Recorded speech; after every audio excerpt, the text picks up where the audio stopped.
সব দল মত এবং বৈশ্বিক পরিসর সমস্ত জায়গা থেকে ওনার জন্য যেই ওনার কর্ম, ওনার স্মৃতির প্রতি শ্রদ্ধা জানিয়ে সকলেই আসলে বক্তব্য দিচ্ছেন। একটি বিষয় এবং উঠে এসেছে যে উনি আসলে সবাই বলছেন যে বাংলাদেশের শেষ ইউনিফাইং ফ্যাক্টর, মানে অভিভাবকহীন হয়ে পড়লো বাংলাদেশ। একটু যদি বলেন। না, এটা তো মানে বলার অপেক্ষা রাখে না যে তিনি তো আর বিএনপির নেত্রী ছিলেন না। কিন্তু আপনি দেখবেন গত 6 মাস 1 বছরের যদি আপনি বাংলাদেশের চিত্র দেখেন, তা তিনি যখন খুব গুরুতর অসুস্থ হয়ে পড়লেন, তখন কিন্তু একেবারে প্রত্যেকটি রাজনৈতিক দলের পক্ষ থেকে তার জন্য দোয়া করা হয়েছে এবং সবাই তার উদ্বেগের জায়গাটা তাকে দেখার জন্য এই জায়গা এর মধ্য দিয়ে তো প্রমাণিত হয় যে তিনি শুধু বিএনপির নেত্রী ছিলেন না, তিনি এই সবের ঊর্ধ্ব দলের দলীয় পরিচয়ের ঊর্ধ্বে চলে গিয়েছিলেন। আমি প্রসঙ্গত যেহেতু হেলাল ভাই স্মৃতিচারণ করার কারণে নিজেদের তো অনেক দীর্ঘ স্মৃতির জায়গাগুলো সামনে আসছে এবং মিডিয়ার ব্যাপারে আমি যেহেতু একজন মিডিয়া কর্মী, আমি বলতে চাই যে বেগম খালেদা জিয়ার যে গণমাধ্যমের প্রতি সাংবাদিকদের তিনি একজন শরীর ছিলেন। সাংবাদিকদের প্রতি তার যে মমত্ববোধ, তার যে দরদ এবং সাংবাদিকদের পুরো সাংবাদিক কমিউনিটি সংবাদপত্রের ব্যাপারে তার যে একদম প্রচ্ছন্নভাবে তিনি যে মুক্ত গণমাধ্যমের প্রতি তার যে অকুণ্ঠ সমর্থন, এটা কিন্তু আমরা কাছে থেকে আমরা সব সময় দেখেছি। আপনি যদি জানেন কিনা জানি না যে জাতীয় প্রেস ক্লাবের যে আমাদের যা সবচেয়ে গর্বের প্রতিষ্ঠান, এই প্রতিষ্ঠানটির যে এই জায়গাটি শেখ মুজিবের সময় তিনি যখন ক্ষমতায় ছিলেন তখন এই বর্তমান যে স্থানটি এটি বাতিল করে শিল্পকলা একাডেমির পাশে একটা জায়গা দিতে চেয়েছিল। তারপরে সেটা সাংবাদিক সমাজ মানতে পারলো না। এর মধ্যে 75 সালে যখন শেখ মুজিবের ট্র্যাজেডি হলো, তারপরে শহীদ রাষ্ট্রপতি জিয়াউর রহমান এসে এই বর্তমান জায়গাটি প্রাথমিকভাবে বরাদ্দ দেন এবং সেখানে যে ভবন হবে, এই ভবনের জন্য যখন ফান্ডের প্রয়োজন হলো তখন কিন্তু শহীদ রাষ্ট্রপতি জিয়াউর রহমান বলেছেন যে আমাদের জাতীয় প্রতিষ্ঠান প্রেস ক্লাবের ভবন হবে আমাদের রাষ্ট্রের অর্থে, আমাদের জাতীয় প্রতিষ্ঠান যেটা আমরা গর্ব করব সেটা কেন আগা খানের টাকায় হবে, এটা তিনি হতে দেন নাই। তিনি নিজে প্রেস ক্লাবে গিয়ে অনুদান দিয়ে বর্তমান যে ভবনটি আছে প্রেস ক্লাবের এটা করে দিয়েছিলেন।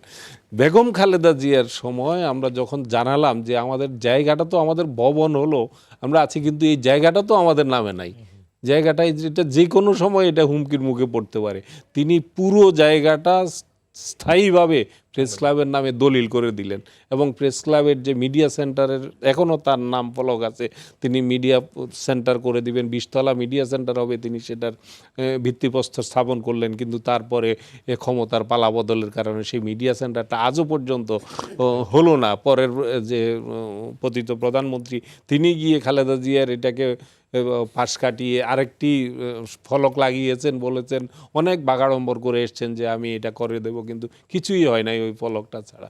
তো মিডিয়ার প্রতি তার সময়ে আপনি দেখবেন যে গত 15 বছরে যে পরিমাণ সাংবাদিকদের উপর যেভাবে নিপীড়ন চলেছে, 59 জন সাংবাদিক, সাগর রুনি সহ 59 জন সাংবাদিক খুন হয়েছে এই 15 বছরে এবং প্রতি মাসে 25-30 জন করে সাংবাদিক নিপীড়নের শিকার হয়েছে, মামলা হামলার শিকার হয়েছে। কিন্তু তার সময় এটা আপনি দেখেন, খুঁজে দেখবেন না যে কোনো সম্পাদক কোনো সাংবাদিকের প্রতি তার, আপনি দেখেছেন যে বিগত সময় আমরা দেখেছি প্রেস কনফারেন্সের মধ্যে কিভাবে সাংবাদিকদের তুচ্ছ তাচ্ছিল্য করে তাদেরকে পরোক্ষ হুমকি দিয়ে যে আপনাদের কার কি আছে সব কিন্তু আমি জানি, এই সে নানান ধরনের তুচ্ছ তাচ্ছিল্য করে ইমেজ সংকটের দিকে পুরো গণমাধ্যমকে ঠেলে দেওয়া হয়েছে। কিন্তু বেগম খালেদা জিয়ার মুখে কখনো এটা শুনেছেন তিনি কখনো সাংবাদিকদেরকে তাচ্ছিল্য করেছেন, সংবাদ মাধ্যমকে তাচ্ছিল্য, তার বিরুদ্ধে কত ধরনের মিথ্যা সংবাদ পরিবেশিত হয়েছে।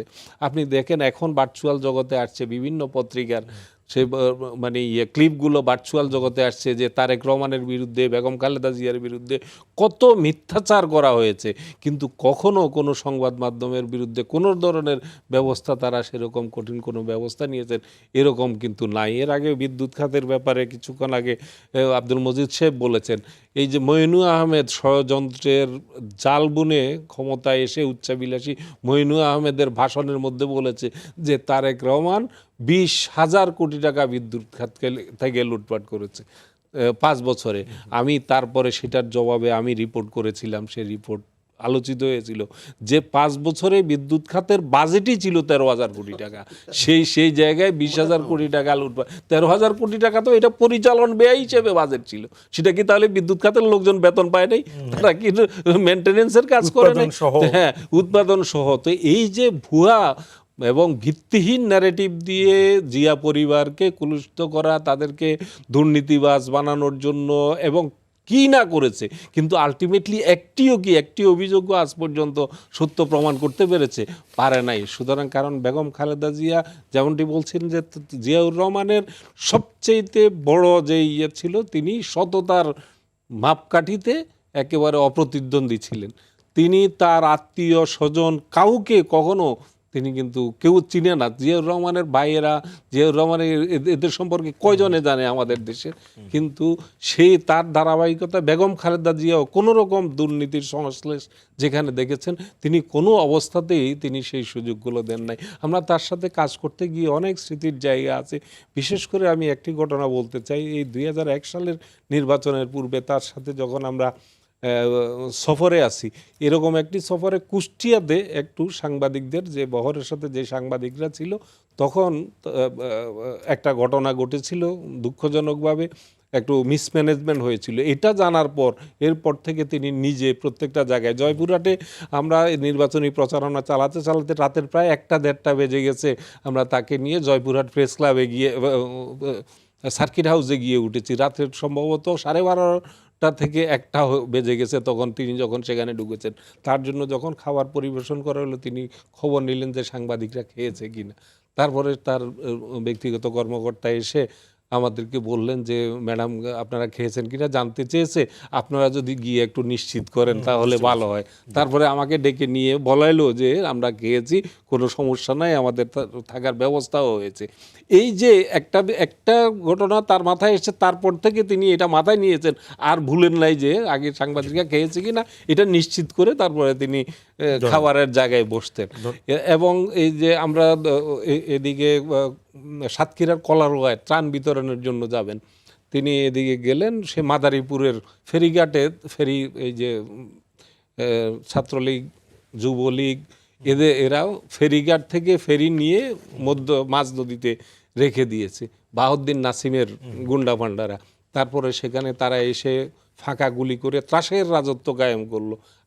আমরা সঙ্গে ছিলাম সেখানে, তাকে দেখলাম, আমরা তাকিয়ে থাকলাম, এতটা অবিচল তিনি। এই যে গুলি চলছে বৃষ্টির মতো, এবং পাল্টা গুলিও কিন্তু সেখানে তাদেরকে সরানোর জন্য পাল্টা ফাঁকা গুলি মুজিবুর রহমান সরোয়ার তাদের লাইসেন্সকৃত বন্দুক থেকে করে সেখানে পরিস্থিতি সামাল দিয়েছে। কিন্তু ম্যাডামকে দেখলাম তিনি গাড়িতে অবিচল বসে আছেন, তিনি যাবেনই। তারপরে সবাই বুঝিয়ে শুনিয়ে যে যেহেতু এখানে ফেরি দিয়ে ছাড়া পার হওয়া যাবে না, আমরা চলেন, আমরা মানিকগঞ্জ দিয়ে এদিক দিয়ে যাই। তারপরে আবার সেখান থেকে ফিরেই তিনি আবার এদিক দিয়ে রওনা করেছেন। এই যে তার দৃঢ়চেতা, যেটা আমরা, এটা কোনো কথার কথা না। এই ধরনের প্রত্যেকটি একটি ঘটনা প্রমাণ করবে যে তার এইসব বিষয়ে তিনি কখনো কম্প্রোমাইজ করেন নাই। আপসহীন উপাধিটা তার ক্ষেত্রে যথার্থভাবেই মানুষের পক্ষ থেকে সেটা এসেছিল। ধন্যবাদ।